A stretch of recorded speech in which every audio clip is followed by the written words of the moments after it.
ससुराल बनी गुफा। अनुज और पिंकी की शादी को 5 साल हो चुके थे और उनका एक बेटा भी था 2 साल का, जो हर बच्चे की तरह काफी शैतान था। पिंकी गोलू के होने से पहले जॉब करती थी, लेकिन अब उसकी देखभाल में ही उसका पूरा वक्त गुजर जाता था। गोलू, यहाँ आओ बेटा। क्या कर रहे हो? ठंड लग जाएगी। चलो जल्दी से कपड़े पहन लो, चलो। ये लड़का ना दिन ब दिन शैतान होता जा रहा है। अरे आ जाओ ना यहाँ। अरे इसने अभी तक कपड़े क्यों नहीं पहने? ठंड लग जाएगी इसे। अरे माँ जी, कब से पकड़ रही हूँ इसे, हाथ में नहीं आ रहा, देखिए ना, आप ही पहना दीजिए। अरे तुम्हारे हाथ में नहीं आ रहा तो मेरे कहाँ से आएगा? तुम ही पकड़ा कर पहना दो। जी ठीक है। यहाँ आओ गोलू, क्या कर रहे हो? आ जाओ ना बच्चा। दिव्या गोलू को पकड़कर अच्छे से तैयार कर देती है। खाना खिलाते खिलाते दिन कब ढल जाता है पता ही नहीं चलता। सो गया गोलू बहू? जी माँ जी। चल ठीक है, तो अब आराम से रोटियां बना ले, कोई जल्दी करने की जरूरत नहीं है। आराम से रोटियां बना, फिर हम सब साथ में खाते हैं। जी माँ जी। और खुद का भी ख्याल रखा कर, सारा दिन तो बच्चे में ही चला जाता है तेरा। दिव्या की जिंदगी उसके ससुराल के कामों में और बच्चे में चली जाती थी, लेकिन जब भी कोई उसे बाहर चलने को या कहीं घुमाने को कहता तो वो ना कर देती। अरे भाभी चलिए ना, कितने दिनों से आप कहीं बाहर भी नहीं गई। आज मेला लगा है लाल बाग रोड पर, मजा आएगा। नहीं रिया, तुम जाओ, हमारा मन नहीं है, हम तो घर में ही ठीक है। अरे चली जाना बहू, तेरा मन भी बहल जाएगा। कितने दिन हो गए यहीं घर के घर में रहती है, ना कहीं आती है ना कहीं जाती है। नहीं माँ जी, मेरा मन नहीं है।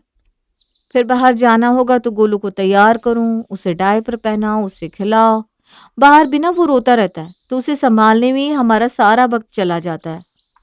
अरे भाभी थोड़ी देर के लिए चलिए ना, मजा आएगा आपको भी। आजकल तो हमें घर के अलावा कहीं मजा ही नहीं आता। ठीक है, आपकी मर्जी है तो फिर मैं चलती हूँ। हाँ हाँ, तुम जाओ, तुम एंजॉय करो। दिव्या को अब कई कई दिन हो जाते थे वो घर से पैर भी बाहर नहीं रखती थी। अगर कोई उसे कहीं चलने के लिए भी कह दे तो वो गुस्सा हो जाती या साफ साफ मना करती थी।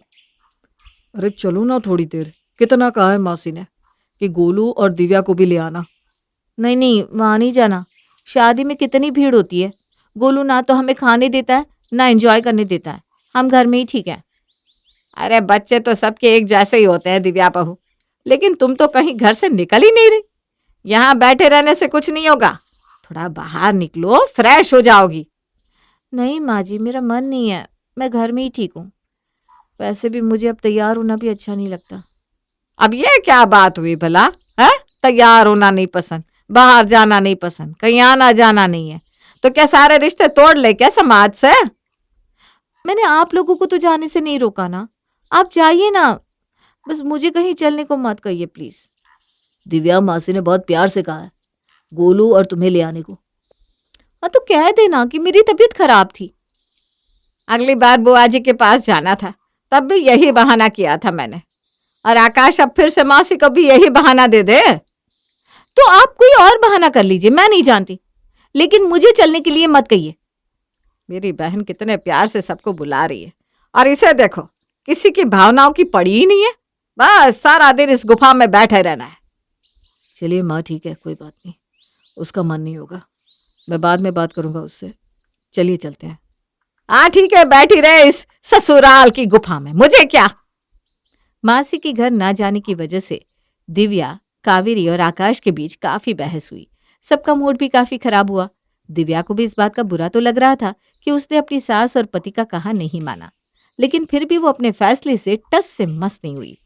आज तो थोड़ी देर के लिए चल लो, आज शादी है, मौसी के बेटे के सारे फंक्शंस पर तो हम ही गए, आज बस थोड़ी देर के लिए चलोगी तो उन्हें भी अच्छा लगेगा। अरे छोड़ देना बेटा, ये नहीं मानने वाली, इसे तो इसी घर में मजा आता है, कहीं नहीं निकलना इसे बाहर, बस बैठे रहना इस गुफा में दुबक के। मुझे नहीं जाना कहीं भी। ठीक है, मैं तुम्हें ज्यादा फोर्स नहीं करूंगा। हम जा रहे हैं, आने में थोड़ा लेट हो जाएगा। ठीक है। आकाश और कावेरी चले जाते हैं, तभी दिव्या का फोन बजता है। हेलो। हेलो माँ, कैसी हो तुम? मैं ठीक हूँ बेटा, तू बता कैसी है, और मेरा गोलू कैसा है? हम दोनों ठीक है माँ। अच्छा, दामाद जी बता रहे थे कि तू आजकल कहीं बाहर नहीं निकलती, सास की बहन के बेटे की शादी में भी नहीं गई। कोई बात है क्या बेटा? नहीं ना माँ, कोई बात नहीं है, बस मेरा मन नहीं करता कहीं भी जाने का। अरे बेटा, ऐसे घर में बैठी रहेगी तो मन भी खराब ही रहेगा। थोड़ा बाहर निकल, घूम फिर, सबसे मिलेगी तो मन भी अच्छा होगा तेरा। पता नहीं क्यों माँ, मेरा ये सब करने का मन बिल्कुल भी नहीं करता। ऐसा क्यों बोल रही है दिव्या? जब तेरी शादी नहीं हुई थी तब तू नहीं कहती थी कि माँ मैं यहाँ जाऊंगी, वहाँ जाऊंगी, ये पहनूंगी, वो पहनूंगी? अब क्या हो गया? माँ पता है, पहले मुझे बाहर जाना, घूमना, सबसे मिलना जुलना बहुत पसंद था, लेकिन अब ये सब करने का मन ही नहीं करता। सोचती हूँ बाहर जाऊंगी तो गोलू को संभालने में भी वक्त चला जाएगा, फिर रोता है, कभी जिद करता है, मैं एंजॉय तो कर नहीं पाती, उल्टा थक कर आ जाती हूँ। उसके अलावा किसी फंक्शन में जाओ तो सब लोग आपको पहले तो देखकर बोलते, अरे गोलू के बाद तो तुम्हारा वजन बढ़ गया है, वजन कम नहीं किया, जॉब अभी शुरू नहीं की, गोलू कितना कमजोर सा है, इसे कुछ अच्छा सा खिलाया पिलाया कर। और मुझे अब खुद को देख कर भी ना तैयार होने का मन ही नहीं होता। मैं ये समझ सकती हूँ बेटा, क्योंकि मैं भी इन सब से गुजर चुकी हूँ। समाज एक औरत को देखकर कई सारी एडवाइस देना शुरू कर देता है, कभी उसके कपड़ों को लेकर, कभी उसकी बातों को लेकर, कभी उसके बच्चे को लेकर, लेकिन कोई ये नहीं सोचता कि इस वजह से किसी का आत्मविश्वास भी बिगड़ सकता है। माँ मुझे ना बाहर जाने से नफरत सी हो गई है। मैं सोचती हूँ दिन भर बस मैं घर में ही रहूंगी और कहीं ना जाऊं, किसी से बात भी ना करूं। मैं तेरी बात को समझ रही हूँ बेटा, लेकिन तू खुद सोच कि क्या समाज का बोलना बंद हो जाएगा? क्या वो तुझे ताने नहीं मारेंगे? ऐसा कुछ भी नहीं होगा बेटा। तू गलत करेगी तो भी वो बोलेंगे, तू सही करेगी तो भी बोलेंगे। इससे बेहतर है कि तू वो कर जो तुझे सही लगता है। माँ जब हम बाहर जाते ना तो गोलू को संभालना मेरे लिए बहुत मुश्किल हो जाता है। उसके बाद कोई मेरा साथ नहीं देता। माँ जी को कहती हूँ तो वो कहती है तेरा बेटा मुझसे नहीं संभलता। एक माँ को सबके साथ की जरूरत होती है, लेकिन इस बात को कोई नहीं समझ रहा। मैं क्या करूँ माँ, मैं थक गई हूँ, मुझे नहीं जाना बाहर। अरे अरे दिव्या, रो मत बेटा, एक काम कर, कुछ दिन यहाँ आ जा मेरे पास रहेगी तो तेरा मन भी बहल जाएगा और थोड़ा आराम भी हो जाएगा। पर माँ, अरे परवर कुछ नहीं, तेरा दिमाग और शरीर, उसे जब अच्छे से आराम मिलेगा तभी तो तू इस ससुराल की गुफा से बाहर आ पाएगी।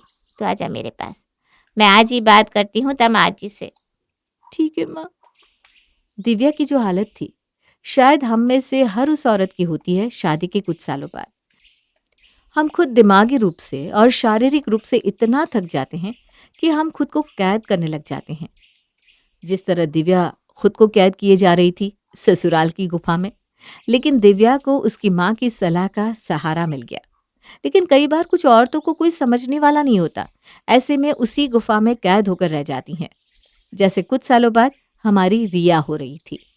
रिया की शादी को 4 साल हो गए, अब तो उसका एक बच्चा भी है, लेकिन उसे देखो अपने मायके तक आना नहीं चाहती। हाँ, उस दिन जीजा जी भी कह रहे थे कि कहीं बाहर नहीं आती मेरे साथ, हर बार मना कर देती है। अरे पता नहीं क्या हो गया है उसे, यहाँ तो कैसे हर दिन घूमने को तैयार होती थी मेरी बच्ची, न जाने ऐसा क्या हुआ। माँ जी, रिया भी वही महसूस कर रही है जो मैं कर रही थी कुछ साल पहले। जैसे मैंने खुद को गुफा से बाहर लाया, मैं रिया को भी बाहर लाऊंगी। आप चिंता मत कीजिए, मैं आज ही उससे बात करूंगी। और सुनिए, अब रिया के पति का फोन आया ना, तो उससे कहिएगा कि रिया से कहे कि जब भी वो बाहर जाएंगे तब चिंटू को वही संभालेंगे। रिया को ये सुनकर बेहतर फील होगा। मैं समझ गया दिव्या, मैं आज ही रिया के पति से बात करता हूँ। और मैं रिया को आज ही कुछ दिनों के लिए अपने पास बुला लेती हूँ। अब मेरी बेटी का घर है, मतलब मेरा ही घर है ना, क्या आप भी समझन जी। हाँ हाँ, वो बात भी सही है आपकी, ये तो आप ही का घर है, जब चाहे मुंह उठा के आ जाया कीजिए, कोई दिक्कत नहीं। ये कहानी है त्रिवेणी की, जिसकी बेटी मालविका की शादी अर्जुन से होती है। अर्जुन एक बहुत ही बड़ा बिजनेसमैन होता है और अर्जुन और मालविका को कॉलेज से ही एक दूसरे से प्रेम होता है। अपनी बेटी महलों में ब्याही गई है, इस बात का पूरा फायदा उठाती है त्रिवेणी, क्योंकि त्रिवेणी को पहले से ही चोरी करने की आदत होती है। और अब वो अपनी बेटी मालविका के ससुराल में बार बार जाकर चोरियां करना शुरू कर देती है। तो चलिए देखते हैं कि कैसी है इस बिगड़ी हुई माँ की कहानी। मम्मी, सासू माँ, ये लीजिए नाश्ता। माँ, ये बिस्किट्स आप मत खाइए, ये शुगर फ्री बिस्किट्स सासू माँ के लिए हैं, इन्होंने खास विदेश से मंगवाए हैं। अरे रहने दो मालविका बहू, पूनम रायचंद का दिल बहुत बड़ा है। मैं गरीबों को इतना दान करती हूँ तो क्या अपने समधन को एक बिस्किट नहीं दे सकती? जस्ट किडिंग समधन जी। और हाँ मालविका बहू, आइंदा से तुम ये नौकरों वाले काम बिल्कुल मत करना। इन सब के हाथों में क्या मेहंदी रची है? मालकिन, वो पिछली बार सोने और चांदी के बर्तन हमसे टूट गए थे, इसलिए हमें बड़े साहब ने रसोई का काम करने से मना किया है। अरे चिल, हम रायचंद हैं और इस महल में ऐसे हजारों सोने और चांदी की चीजें हैं। टूटती है तो टूटने दो, हमारे पास किसी भी चीज की कोई कमी नहीं है। ये सब सुनकर त्रिवेणी के मन में लालच का प्रकोप जाग उठता है और वो मन ही मन पूरे महल को निहारते हुए कहती है, हाय, अब जब ये पूनम रायचंद अपनी जुबान कह रही है, फिर तो इस घर पे भी हाथ साफ करना ही पड़ेगा। अपनी बेटी का ससुराल है तो क्या हुआ, इसमें कोई लाज शर्म नहीं। उल्टा मैं तो भाग्यवान हूँ कि मेरी बेटी एक महल की बहू बनी है। त्रिवेणी अब रायचंद मैंशन में रोजाना आना शुरू करती है और वो चुपके से पूनम के कमरे में घुसकर उसकी अलमारी से उसकी साड़ियाँ और गहने चुराती है और अपने बैग में लेकर पीछे के गेट से रफू चक्कर हो जाती है। पूनम जब हॉल में आती है तभी, अरे मालविका बहू, समधन जी कहाँ चली गई? अभी तो यहीं थी। सासू माँ, वो मम्मी को ना आज मंदिर जाना था, आज कोई बड़ी पूजा है वहाँ, इसलिए वो चली गई। पूनम जब अपनी साड़ियाँ और गहने गायब दिखती है तो, ओफो, लगता है फिर से मैं अपनी साड़ियाँ और गहने कहीं रख कर भूल गई। लगता है लॉन्ड्री में गई है साड़ियाँ और गहनों को पॉलिशिंग के लिए दिया होगा। पूनम को भूलने और लापरवाही की आदत थी और कोई भी चीज़ यहाँ से वहाँ हो जाए तो वो उसका कसूर अपनी लापरवाही पर थोप देती, जो कि सच नहीं था। ये बस पूनम के मन का भ्रम था। ऐसे ही त्रिवेणी कभी रसोई में से चांदी और पीतल के बर्तन, कभी महल के मंदिर में से महंगी मिठाइयाँ, कभी कोई फ़ोन, कभी कोई घड़ी, तो कभी तिजोरी से पैसे चुराती रहती और महल में कानों कान किसी को भनक तक नहीं लगती। एक बार, अरे ये क्या मालविका, हमारी तिजोरी खाली और खुली क्यों है? इसका मतलब घर में चोरी हुई है। तुम रहती कहाँ हो? तुम्हारा हमारे कमरे ऊपर ध्यान नहीं रहता है क्या? ये क्या बेतुकी बात कर रहे हो आप अर्जुन? मैं इस घर की बहू हूँ और मेरे कंधों पर दुनिया भर की जिम्मेदारियाँ रहती हैं। अब क्या मैं कुर्सी लगाकर कमरे में बैठकर चौकीदारी करती रहूँ? वही रह गया है क्या? पूरे महल के हाउसकीपिंग स्टाफ और सिक्योरिटी को एकत्रित किया जाता है और सबकी तलाशी ली जाती है। पूनम को अब समझ में आ जाता है कि पिछले कुछ दिनों से सिर्फ उसकी ही नहीं बल्कि महल की काफ़ी चीज़ें भी गायब हो रही थी। पूनम का पति इंद्रेश कहता है, अरे पूनम, तुम खामखा अपने आप पर भुलक्कड़ होने का, लापरवाही होने का शक कर रही थी, जबकि चोरियां सिर्फ हमारी ही नहीं, पूरे महल की चीज़ों की चोरी हो रही थी और मालविका बहू और अर्जुन की भी कई सारी चीज़ें गायब हुई हैं। महल में सिक्योरिटी इंचार्ज बोलता है, बड़े साहब, हमने ये बात आपको बताने की कोशिश की, लेकिन पिछले कुछ दिनों से आप शहर के बाहर थे और मालकिन जी भी दिन भर बाहर रहती थी, तो बता ही नहीं पाए। महल में छोटी सी छोटी चीज़ें भी चोरी हो रही है। ये बात तो अब बहुत गंभीर हो गई है और तगड़ी सिक्योरिटी तैनात कर लो, लेकिन अब इस घर में कोई चोरी नहीं होनी चाहिए। तभी वहाँ पे त्रिवेणी आ जाती है। क्या हुआ दामाद जी, और आप सब इतने चिंतित और परेशान से क्यों नजर आ रहे हो? कोई समस्या आन पड़ी है क्या? हाय हाय। अर्जुन त्रिवेणी को आए दिन होने वाली चोरियों के बारे में बताता है और त्रिवेणी थोड़ी सी घबरा भी जाती है। अरे बाप रे बाप, इतनी बड़ी बात! आम सी बात है, हमारे गली मोहल्लों में ना इतनी सारी चोरियां होती है, तो फिर ये तो एक राजमहल ठहरा। चिंता मत कीजिए आप सब, कड़ी सिक्योरिटी कर दीजिए। मतलब क्या, चोर और चौकन्ना हो जाएगा और कम चोरी करेगा। क्या मतलब है आपका समधन जी? अब हाय हाय, अरे गधेड़ी बेवकूफ त्रिवेणी, ये क्या बोल रही हो? बैल, मुझे मार जैसी समस्या खड़ी मत कर त्रिवेणी। समधन जी, किस सोच में डूब गई आप? अब कुछ भी तो नहीं समधन जी, समधी जी, मैं तो बस ये कह रही हूँ कि आप अपना सारा सामान सहज के छुपा के रखिए, इसमें भलाई होगी आपकी। पूनम को त्रिवेणी के इस व्यवहार पर थोड़ा सा शक आ जाता है। त्रिवेणी अब से रायचंद मैंशन में आना जाना कम कर देती है अपने घर में। बस अब अपना अगले कुछ दिनों तक का स्टॉक तो मैं भर लाई हूँ। अब वहाँ रायचंद मैंशन में मामला काफ़ी गर्म है। जब तक वो ठंडा नहीं हो जाता, मैं वहाँ तीज त्योहारों में ही आया जाया करूँगी, क्योंकि अगर मैं वहाँ गई तो चाहे मैं एक चम्मच ही क्यों ना लूँ, उसे भी चोरी करने से अपने आप को रोक नहीं पाऊंगी। क्या करूँ, आदत से मजबूर जो हूँ। और बेवकूफ रायचंद, उन्हें तो पता भी नहीं कि आस्तीन का सांप रोज उनके घर में आकर चोरी करके जाता है। बेचारे जितने माला माल हुए उतने ही कंगाल भी हो गए। महल में एक नौकर पूनम के पास जाकर उससे कहता है, मालकिन, मुझे ना आपको एक बात बतानी है। वो दरअसल छोटी मालकिन की मम्मी यानी कि त्रिवेणी जी को मैंने अपनी आंखों से चोरी करते हुए देखा था। क्या तुम घन चक्कर हो क्या? तुम्हें ये बात मुझे पहले बतानी चाहिए थी ना। मुझे वैसे भी उस सो कॉल्ड समधन जी त्रिवेणी पर शक तो आ ही रहा था, लेकिन कंफर्म नहीं कर पा रही थी मैं आपको ये बात पहले इसलिए नहीं बता रहा था क्योंकि मेरे पास कोई सबूत नहीं था और आप मेरी बात पर विश्वास भी नहीं करते।